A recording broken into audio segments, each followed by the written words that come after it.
Hi, everyone. Thank you for coming along to this panel on pride and diversity in the technology sector for the end of Pride Month. I hope you've all had a great Pride Month. It's been an odd one for me without the kind of festivals outdoorsiness. It was going to be my first UK one, which would have been exciting, but alas, it's not to be. So hopefully next year we can do something cool. I'm Sid Mackay. I will be hosting this chat. I'm also NBN's marketing manager, putting on this conversation. I am joined by the much more interesting and much more wonderful Frida and Paul. Frida works in data and analysis, and Paul is the MD of 3N Consulting. Now, I thought it would be great today to chat about where we've come from, what where we're going in terms of pride and diversity, and to look at some interesting and exciting areas around policy and how businesses can focus to be a little bit more diverse, because I think there are a lot of really simple things that businesses can do. We released a white paper recently called The Future of Talent, which has a whole section on diversity and how businesses can create spaces for people of different neurodiversities, the whole way across the spectrum through to LGBTQ+, which we'll be talking about today. So I wanted to lead in with, and I think it's an odd one, probably starting slightly personally, but I've always been interested in this from my perspective, at least, where people, so I've joined tech companies before. This is the third tech company that I've worked with. One of the things that really got me on board with NBN was when we sat down during the interview process at the start, I talked to them about diversity. I said, what are you guys doing in diversity? How do you treat people like that? What's your thinking as an organization? And I was really happy with the things that they talked about. And I was really happy that things were visible, and it made me feel comfortable enough to sort of go out and, and be myself and be someone in that space and also in tech. And that's not always been the case. Sometimes I found it easier to come out to younger employees or colleagues rather, who might be more accepting as opposed to older ones. And there's sort of an inside outside kind of thing. So Frida, I wanted to throw to you first, because I'm curious on your thoughts around policy and how companies can be more open about diversity, I suppose is a good way to put it, in terms of making people feel comfortable when they first step in the door. What does that look like? So for me, there's a number of different aspects around this. I think important, we're in a time where we focus very much on issues separately, and I think the risk of that. So in terms of law, the law works in a very categorical way, and looking at things in categories is useful in terms of data. So for example, policy around risk of hate, there's things around what would you do to support minority people who are more at risk of hate crimes.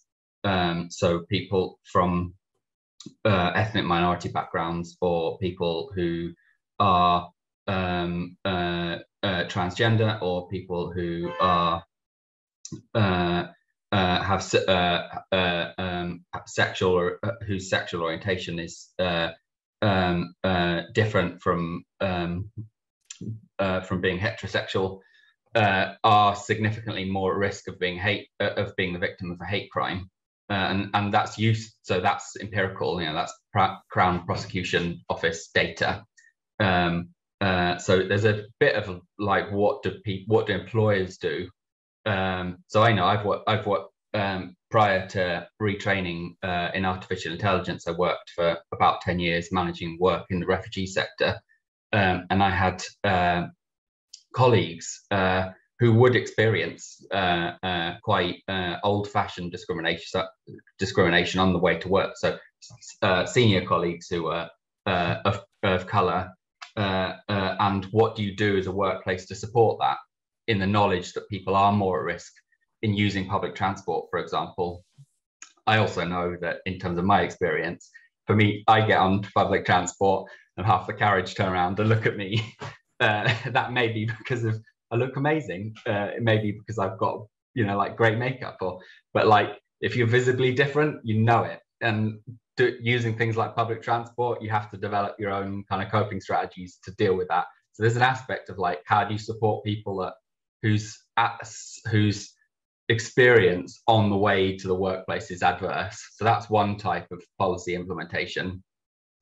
But I suppose in a bigger picture, we all overwork, and COVID has impacted that in perhaps surprising ways. Maybe for the people who aren't on furlough, actually the burden of work and the burden of working at all hours has maybe gone up, and that actually creates a stressful work environment, and that stressful work environments are what breed, in my experience, are what breed toxicity and are what breed working in silos and people protecting their resources.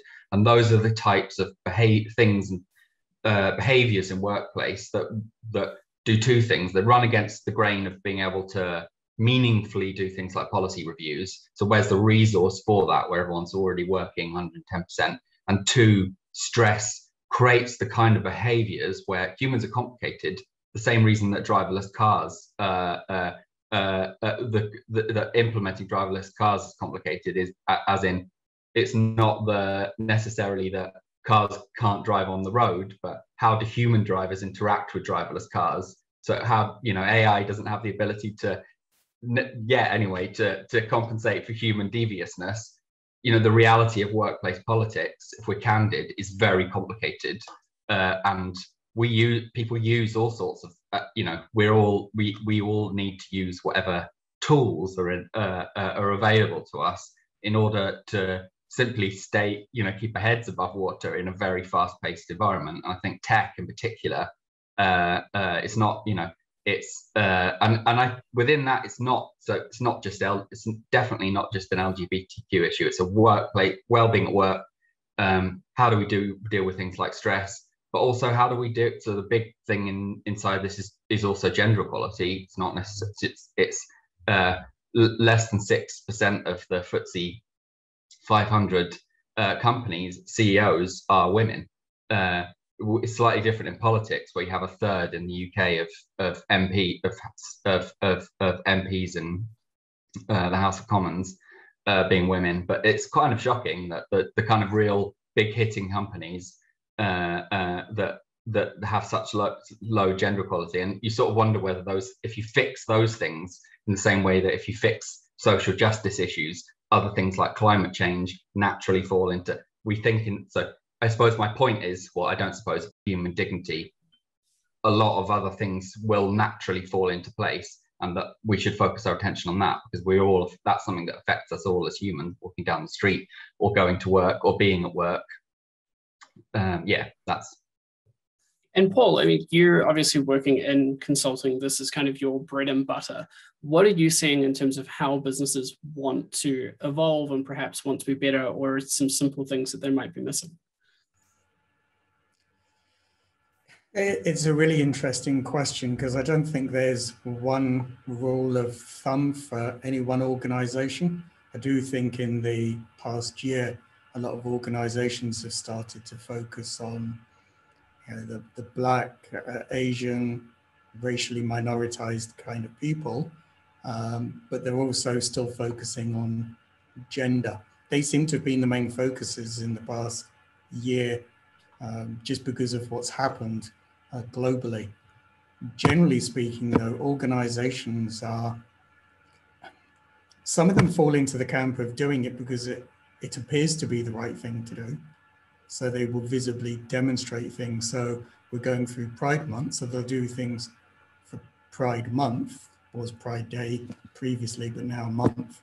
So they will do things during that month, but then very little during the rest of the year. Other organizations who want that strong culture, engagement and inclusivity will embed things during the year as well. So I do think there's two types of organizations on the face of it in how they will operate. What do? Good organizations will think about it from the start of attracting people to apply for the job. So they will demonstrate their diversity and inclusivity, equity, equality, whichever words you want, all the belonging type stuff. And they will demonstrate that when it comes to recruitment. They also demonstrate it to retain employees rather than just get them in the door and then everything falls down behind that. But it's important from a policy point of view to make sure you've got the right policies in place, but policies can become a policed environment. So an organization needs to make sure that they don't just implement the policies, but they have an environment that allows them to operate without the policies, if that makes sense. So it's very similar, to a contract of you put a contract in place to protect all parties, but if you've got to the stage of having to look at the contract, then things have gone wrong. So policies are there to make sure you lay out the way of the organization, but you shouldn't need to keep referencing it. Otherwise, you've got the wrong environment. I could go on, but I guess you got other questions that you want to ask us. Well, I guess there's a question sort of coming out of that, because excuse the pun, I've been in organizations where it's been, you can go in, people are perfectly happy, they're perfectly accepting and that kind of thing, at least in my experience, but they're not often laid out in policy. And I think it's sometimes, and not until someone, that's diverse says, hey, we need to be thinking about this, we need to be doing this, that they sort of go, oh yeah, we generally think that we're nice people, but you're right, we should perhaps be signposting this a bit more.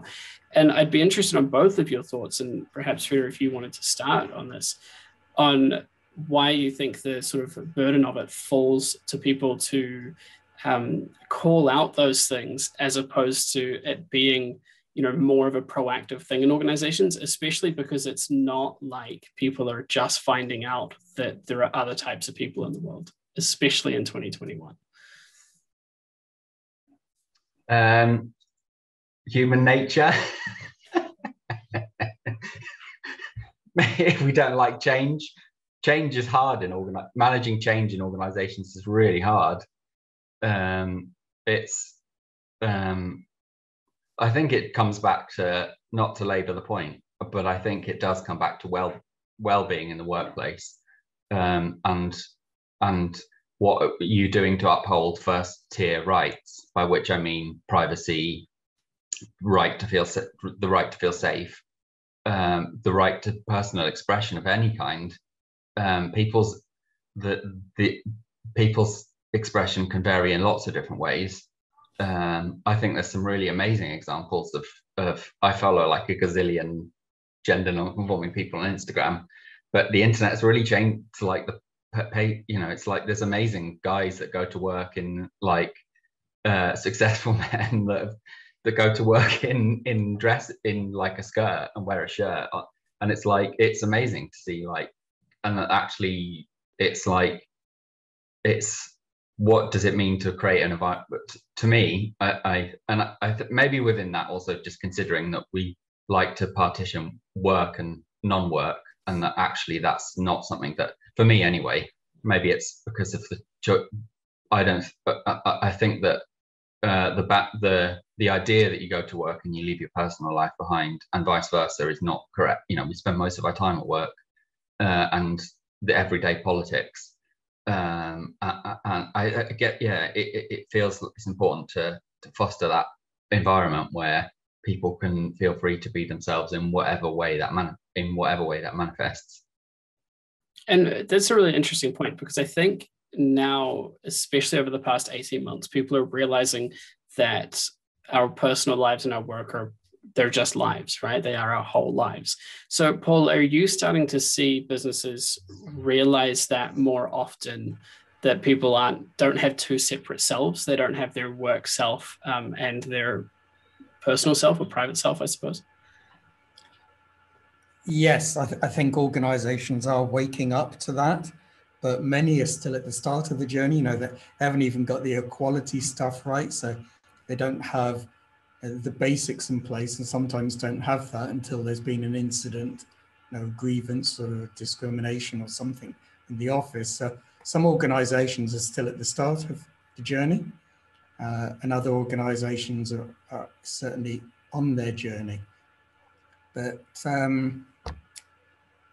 yeah, I guess many organizations are now starting to talk about inclusivity and belonging, and the words like equality and diversity are moving further away.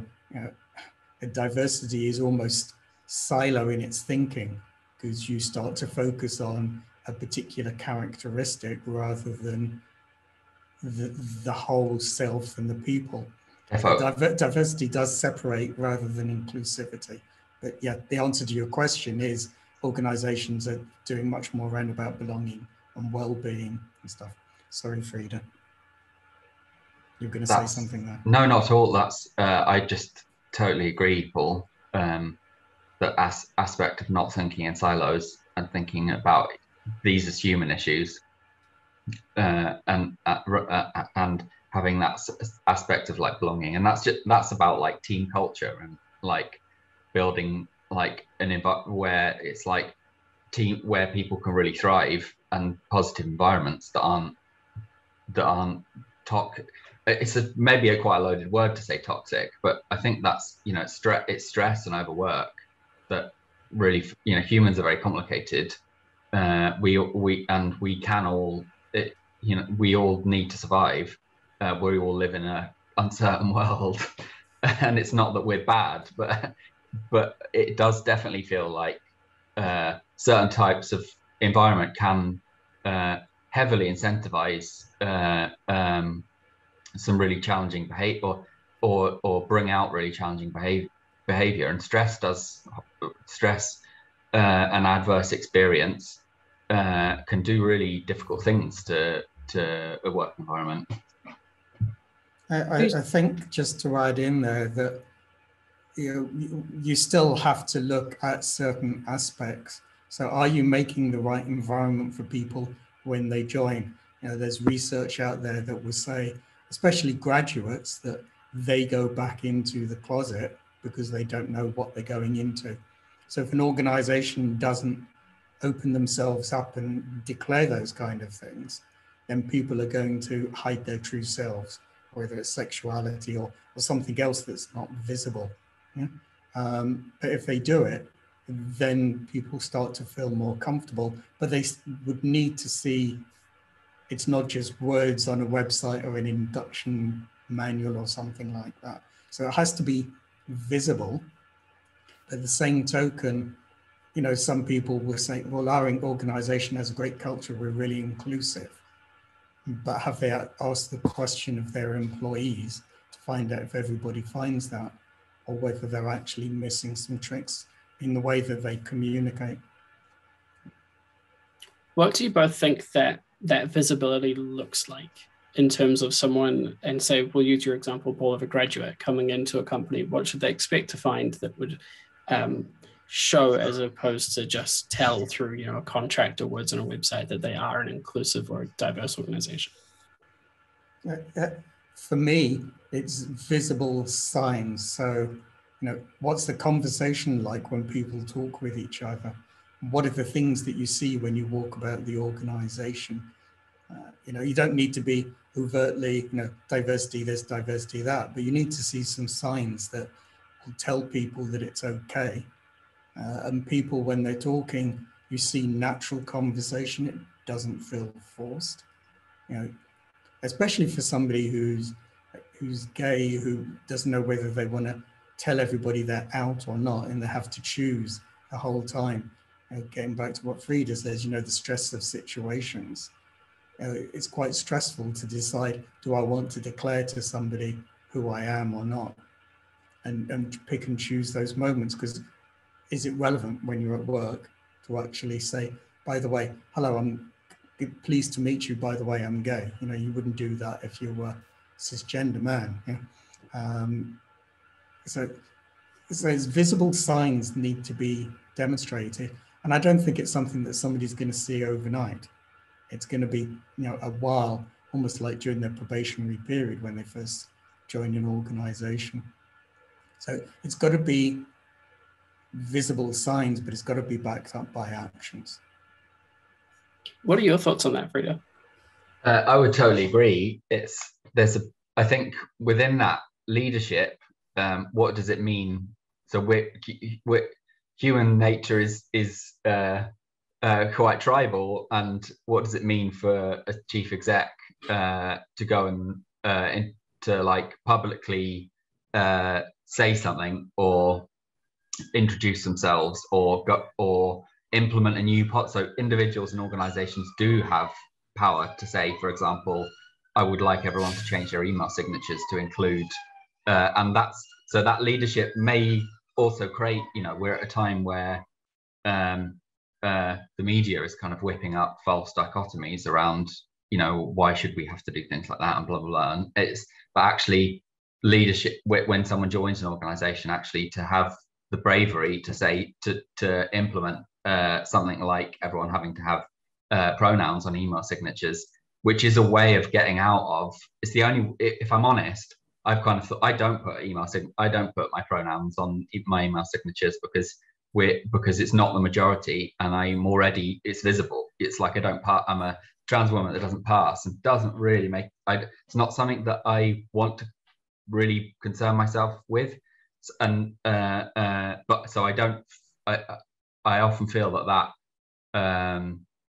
if I'm the person that's doing that, one, it can be read as something that's sort of making a statement in a time where it's already very much debated, and two, it's not necessarily, I think that we need to move away from that. I personally don't think that, and it's maybe, so visibility can be quite a complicated thing for trans people, and I don't, as Paul says, I don't think there should be any onus on people to make disclosures. And in fact, I know trans women who nobody knows that they're trans and in the workplace, and that's often sort of spoken about as like a protective thing, but for some people it's just private. It's like and it's something that, well, why would you bring that into the work? Why is that something that you would bring into the workplace? If that makes sense. Yeah, absolutely. I think there's a sense of not having to qualify who you are, right? You just turn up to work and be who you are. I've always found the the sort of, hi, I'm such and such and I'm gay thing really interesting, because for me, and I'm quite openly bisexual, and I sort of will say to people, my partner generally tends to be the way that I will use that. But I've noticed that, for example, if I was going to say serially dating. Yeah, you know what? Fuck it, I'll stick with that. If I'm doing that and I'm talking to people about dates or experiences, and I might switch from, as opposed to switching from, male or female or other pronouns, I'll just blanketly say my partner or the person I went on a date with, because I find that if you're gay, then people will just sort of go, oh yeah, he's gay, and move on. But sometimes if you're bi, it's like, oh, but last time it was a girl and this time it's a guy or someone else, and it's like, yes, and that sort of becomes a thing, and so I've always been wanted to be one of those people where it's like, I'll go into an organization, be who I am, talk the way I want to, but in the back of my mind there's always that thing of like, am I going to have this conversation? Am I going to have to explain to someone how that works?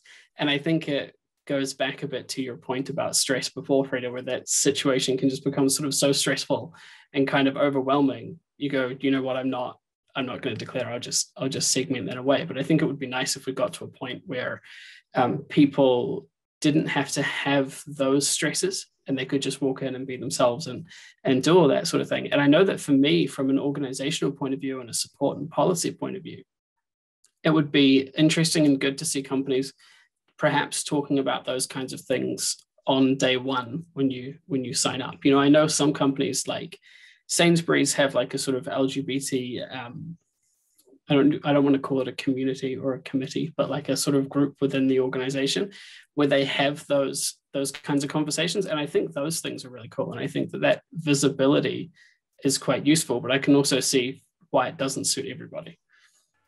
So just to that, there's a lot of organizations that will have networks, resource groups, affinity groups, whatever words people network use. Is a much better way to put it. Lots of the large organizations have them, and they're amazingly good for some things, so they're good with helping with policy, they're good to support colleagues in the organization. If you get allies in to support them, then that's good as well. So networks provide a lot. There's social events, there's education. If you've got a network, you tend to have an intranet with information available, brings lots of benefits. The challenge there is they can become quite silo in their thinking, going back to the original conversation. Yeah. So they work very much on their own. And the challenge for any organization is, whilst it's good to have the networks, they've got to bring people together so that people can work together on the different inclusion challenges that are there. And also, a person doesn't have one characteristic. We've all got many different characteristics. But if I took, sort of like a lesbian, what does she do? Does she join the LGBT network, or does she join the gender network? What if she's a mother as well and there's a family network?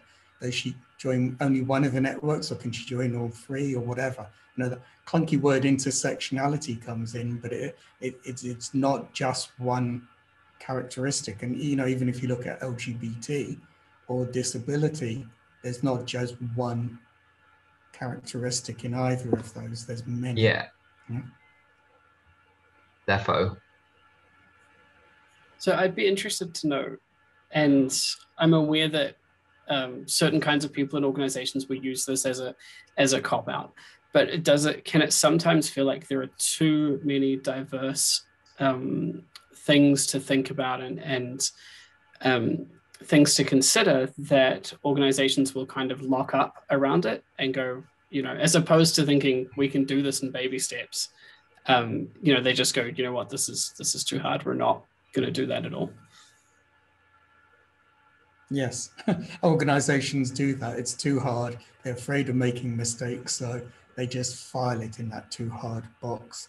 But for me, there's some really interesting things that organizations can do. A lot of them will just focus on things like gender's been really important past few years. Now with the whole George Floyd piece, you've got the whole Black piece that's coming in, and organizations focus in on just that. But if they're smart about the way they do things, they can build the whole foundation just by focusing on one aspect, but keeping their mind open to, okay, well, if we're going to do this for women or for racially minoritized people, or we do it for LGBT or disability or whatever, we can actually build a whole framework that can be capitalized on by the whole organization. And you can start that inclusion journey without having to go from equality to diversity to inclusion to belonging kind of thing. It doesn't need to be linear. You can think very smart about how you set up a program of activity to achieve inclusivity much faster. Did you have any thoughts on that, Frida? Yeah, I guess so with the Black Lives Matters, seeing the kind of policy reviews, I think every organization under the sun implemented a policy review overnight. And I guess there's a sort of panic there. And I guess that's part of how we work. That's, you sort of wonder whether that's part of how we work, human like state changes. It's like, well, sometimes it's an interesting one. I sort of wonder a lot about how do you generate change, and unfortunately, a lot of the change in it's like the Arab Spring. That started by somebody self-immolating, and the suffragette movement involved people taking their own lives in demonstration. And I think it's, does it really have, or George Floyd, does it really have to get to I suppose that's not unlike what happens to about 20 trans women, a lot of whom are of color in the United States, are killed every year. And those are quite kind of horrible facts. They're not very nice to talk about.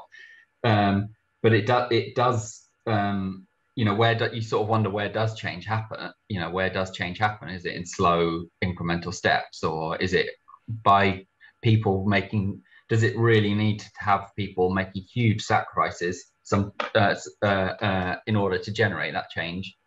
And it's, I don't know, maybe not to kind of leave that on a slightly more difficult point, but what I suppose, there's part of me that I used to think this was quite a radical statement, but to say if you're not doing something, you're part of the problem. And I think that's true. I think it needs to be named, as in, if you're not actively doing something, then you're part of the problem. And it's not about pointing finger or blame, but it's what small things can you do.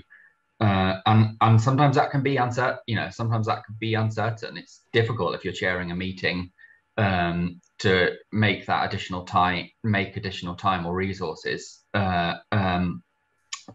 even within yourself, to create an environment where, what would it mean for instead of using football metaphors, which are frequently used in meetings, to, you know, like kick off a meeting, what if the kick off the meeting was, so my pronouns are he, him, or he, they, or like, I invite you to share your pronouns as we start this meeting. You know, that's kind of something that's like, everyone, you know, is so to kind of bring it back to like how we behave socially. That's something that would kind of like, you know, it does create an uncertainty. It is a risk. You're quite a brave person if you're chairing a meeting, and I guess, to come back to like, everyone's vulnerable in this. It's not like nobody's to blame, or nobody's necessarily a perpetrator, but it's hard, you know, if you're a CEO of an organization, or a senior manager, it's hard to, you know, you've got all of these conflicting demands, and like the kind of small p politics of day-to-day survival in a highly competitive environment. It's very complicated, and if you're doing anything different, it's hard, you know. Is that affect, you know, is that, how does that sit within competitive advantage? I think the vulnerability thing is a really interesting point. A lot of what we've talked about today has focused kind of on the assumption of people being in the office, accessing networks, and, you know, the sort of literal kind of walking in on day one. But with a lot of people being remote and teams hiring out remotely, and, you know, the idea that, for example, I've not met any of my MBN colleagues since I started there. And, you know, we work hard as a management team to create a strong and healthy culture and all of those things. Of course, I mean, obviously, of course we would, right? But what do you both think about how organizations can navigate the things that we've talked about in a remote context, and, you know, in an idea where people may not be talking to everyone or in the same room, or, you know, being able to listen in, like you said, Paul, earlier, on those conversations that are happening to get a sort of vibe for the business?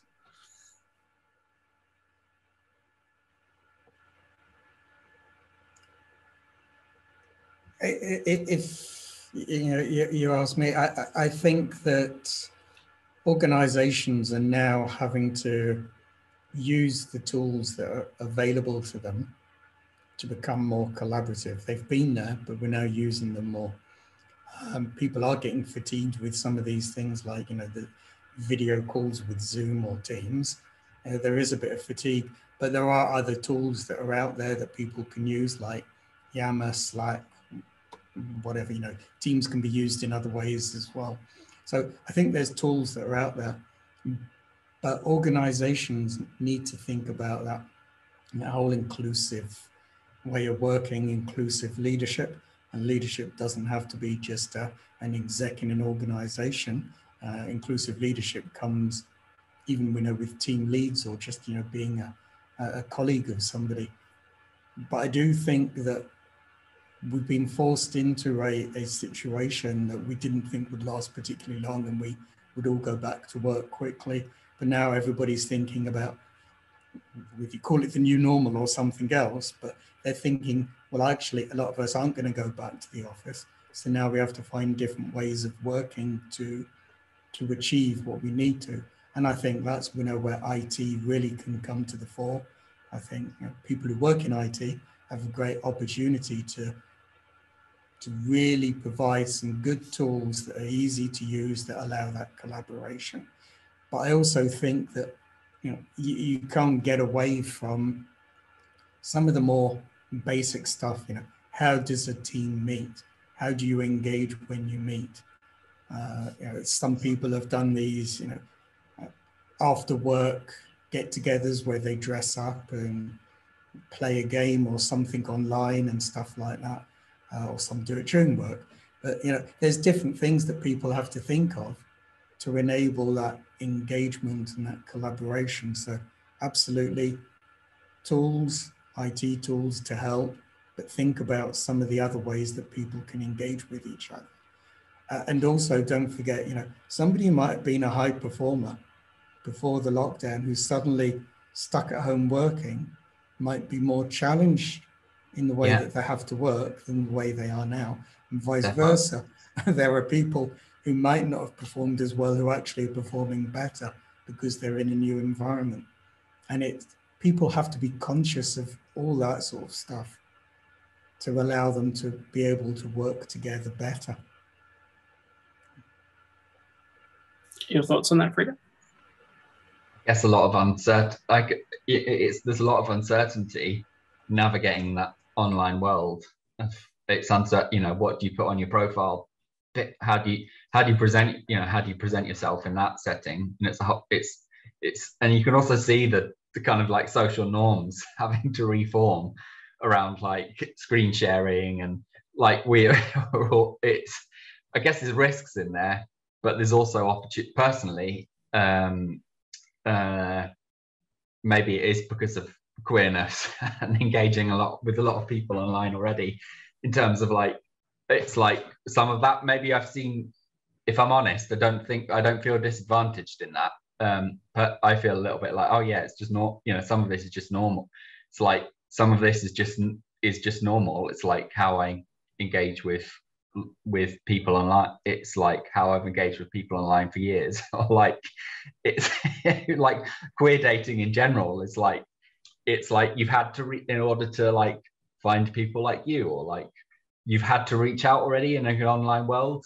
So I think there's an edge there, not to see this all about being a bit also visibility. I think one thing in both in the real world and in online, it's like visibility has power. Like to be different and to own that difference is a really powerful thing. It's like I personally found myself like as a kind of middle manager in organizations that if anything I felt like, God, you need to be kept. It's like you walk into a meeting and it's like the attention's not supposed to be on you, it's supposed to be on like senior management, and you're like, you got to kind of go in there like a queen and make a joke and everyone laughs and turn, it's like, well, that's a lot of power. There's also a lot of like, not to see it.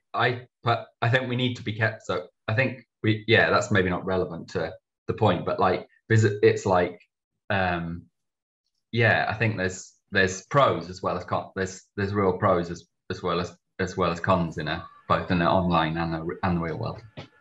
I think as well, Seb, there's a challenge that people who are new to an organization and they're working from home, how much do they have to self-declare? Because they're working from home, nobody really knows their environment. Yeah. So it could be more of a challenge for somebody to feel comfortable because they're working remotely from people. It brings benefits, but it also brings some challenges. I don't think anybody's got any easy answers on this. I think we're all still working through this. It's definitely. It's maybe when you've kind of just rocked out of bed. I personally feel like it's introduced a new set of parameters of like how do you present in terms of like do you just I've definitely answered calls where I'm like half dressed, like just put a shirt on and I'm like like maybe I should like it introduces new things that you have to consider. I did a series of interviews with CEOs and they were talking about their morning routines. And my morning routine, they would get up and they would do yoga and a juice cleanse and sort of all of these things. And my morning routine is kind of to like wake up, stagger through the flat, swearing loudly, sit down and start working. And when you're listening to these people talk about it, you're like, oh, maybe there is something in that. And it's interesting how it's going to be interesting for me, I think, lifting this kind of online virtual worker employee self and figuring out how to put that into an office environment, because I think you were right before, Frida, when you said that we're used to being online, because, my first queer community was online. I was doing that online and talking to queer people online much before, I was probably even old enough to go to gay bars or to, start to even like push out into different parts of the city and find where all those people and things existed. And so it feels sort of, I think, slightly more natural. But Paul, to your point before, and you were saying about for people, the challenge of being remote. And do you think that, with the challenges of being remote, going into the office, can those challenges sort of be expanded upon or made more difficult, if that makes sense? So for example, if you haven't self-declared or you're not sure if you want to self-declare, and then you go into the office and all of a sudden you're having to have a lot more general chit chat with people, while you're making coffee or having breakfast or lunch or whatever, that you wouldn't usually have. Is that feels to me like a whole other set of things that needs to be navigated. And you're right, it does. It is a new set of things that people need to think about when they're being comfortable at home and suddenly going into an office, especially as a new employee. And some of the stuff that they might have had when they were going through induction might not have taken place in the same way. So that might make them even more reserved. Again, none of this has any easy answers. I think it depends on each organization, where they're at, the individuals that are there, the kind of culture that's in the organization, kind of leadership that's there. So, a number of variables go into the melting pot to help people on the journey. I mean, if I took myself many years ago, I had a mug that I was given that was the only gay in the office, which I clearly wasn't because I worked for a large bank. And I'd have that sitting on my